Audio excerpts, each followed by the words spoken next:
Hey everybody, what's going on? Ricky Bobby. Welcome back to my basement bar, aka the fish room. Lots going on to talk about today and kind of give you an update and talk about a couple things here. So, a week ago, I had a complete tank crash in the 10-gallon frag tank.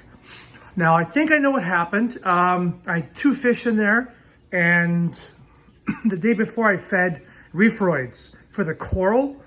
The tank had been a little murky for quite a while actually. I was kind of hoping it was gonna go away on its own. That was telling me right now that my bioload and what was happening in the tank was a little bit too much for what I had going on. And because there's no protein skimmer in this thing, I was not exporting the bad crap fast enough. So I come home from work about a week or so ago.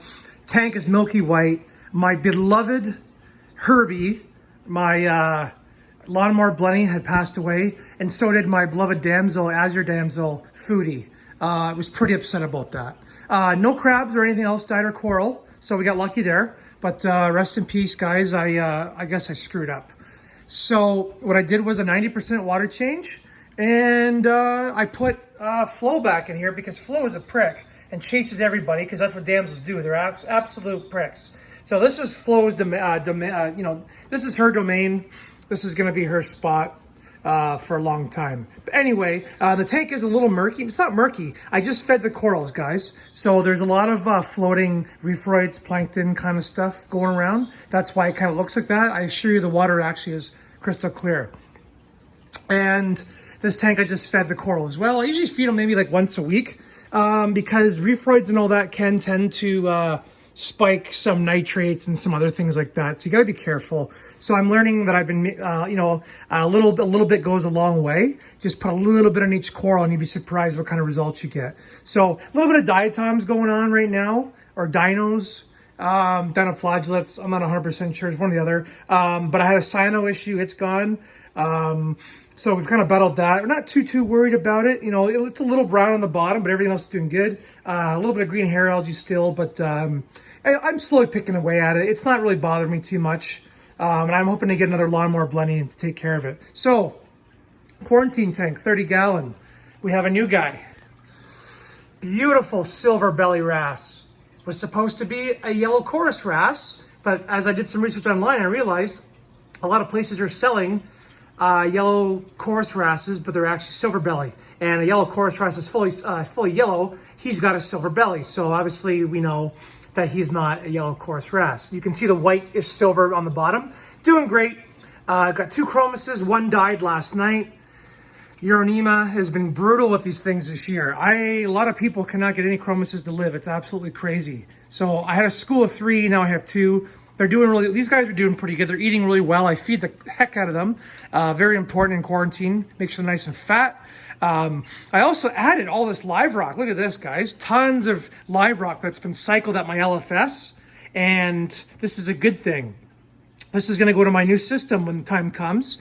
Also, if there's any critters or things I don't want that I can see on the glass, I can get rid of them before they make it into the main display. So that's kind of a good thing. And the other reason why I got it is it's to help cycle and take care of the bioload of the fish in quarantine. Now, excuse me, if I have a fish that has ick or velvet, that means that in theory, the rock has ick and velvet.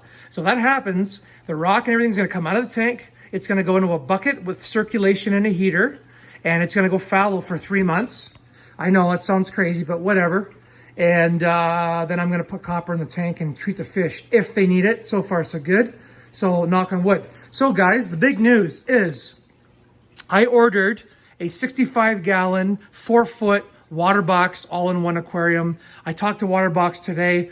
They said it's gonna be here in 2 weeks to 3 weeks max. So around Christmas holidays, which I'm excited for.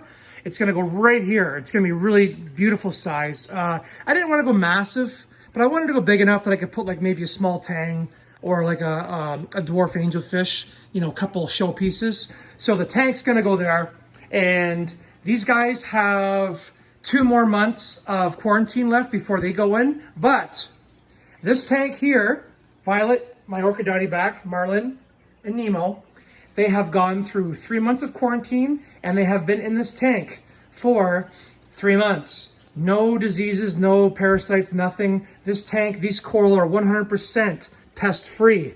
So once I get my new tank running and get it established and cycled, these guys are going to be moving into their new dream home. And this tank is going to become my coral quarantine tank for the time being. And these guys are probably going to move into the other tank. So this tank, all of these corals are in here. And basically, I'm looking for Asterina stars. I'm looking for bad guys, worms, things like that. If I catch them, I get rid of them. And all of this coral will be going into the main system eventually. But I need to make sure that they're disease-free, pest-free first before I do that. It's very important. So far, this tank is doing good. Flo, the damsel, has no ick or parasites or anything. She's doing perfectly well. There she is. Doing excellent. So we know that this tank is generally pretty good shape, but I do add a lot of things here and there. But nothing good in this hobby comes fast. So like I said, tank's gonna go there. We're gonna cycle it up, put some, this is a good product too, guys. This is Fritz's Turbo Start, basically, live nitrotying bacteria, sorry. And good product, awesome. It's actually way better, in my opinion, than using, this is the typical stuff you get here in Canada. But my LFS actually ordered this for me. So that's good. So we're gonna cycle the tank, get it going. It's got two AI Prime HD 16s on it, which is gonna be beautiful. And can't wait for my new tank, guys. It's gonna be great. And hopefully I can get some results out of this quarantine tank, because I had a chromis die last night of Uronema. Go figure. Things are buggers, man. I love them. This is probably the 4th time this year I've tried chromis and I've had no success.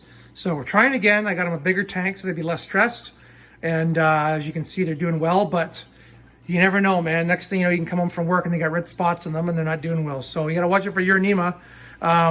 But I got live rock there, live rock and coral there, coral there. So my new tank is gonna have a pretty good amount of stuff to go into it. And I am gonna be ready for it when it gets here and the time comes, and I'm gonna slowly add things.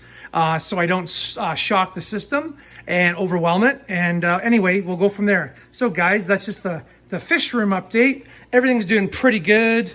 Rest in peace to a couple fish this year. What a tough time. Remember, the bigger the tank, the easier it is in relation to parameters, because things don't fluctuate up and down as much. In a tank like this, you can have one fish die and it can poison the whole tank with an ammonia spike pretty quickly because it's such a small volume. So lesson learned. That's why I went up to this free quarantine tank that my uncle gave me. Anyway, guys, I got to go. It's 8 minutes in, and I hope you guys have a great day. Bye.